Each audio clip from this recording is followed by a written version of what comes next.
নমস্কার বন্ধু, নমস্কার। আমি একজন সনাতনী হিন্দু নমশূদ্র পরিবারের সন্তান। আমি কেন বলছি কথাগুলো জানেন? 71 সালের পরে যারা নিজেদের জমি জাতি বিতাড়িত হয়ে ওই দেশ থেকে এই দেশে এসেছে, সেই সমস্ত নমশূদ্র ভাইদের উদ্দেশ্যে আমার একটা কথা, সবাই না,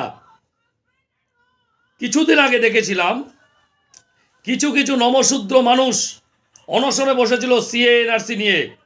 আমি কোনো রাজনীতির তালে যাব না, রাজনীতির কথাও বলবো না আমি, কিন্তু আমার প্রশ্ন একটাই, আজকে দীপ দাস ওপার বাংলাদেশে তাকে জীবন্ত হত্যা করা হলো, পিটিয়ে মেরে পুড়িয়ে মারা হলো তাকে।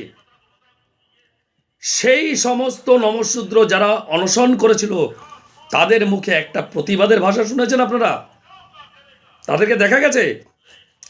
আর যারা বলে না নমশূদ্র হিন্দু ধর্ম না, অনেকে বলেছিল, আমি শুনেছিলাম, তাদেরকে আমি বলতে চাই, তোমার কাস্ট সার্টিফিকেট তৈরি করতে গেলে আগে তোমাকে ধর্ম লিখতে হবে। সেখানে লিখতে হয় হিন্দু ধর্ম, সাবকাস্ট, নমশূদ্র। সুতরাং আমরা হিন্দু নমশূদ্র, ঠিক আছে? আর তোমাদের বলার কিছু নেই, কারণ তোমরা মানুষকে নিজেদের স্বার্থটা বোঝো। একটা দীপদাসের সম্পর্কে যারা অনশন করেছিল তাদের মুখে কোনো ভাষা দেখিনি, কিন্তু মিডিয়ার সামনে বড় বড় ভাষণ মেরেছিল। ধন্যবাদ।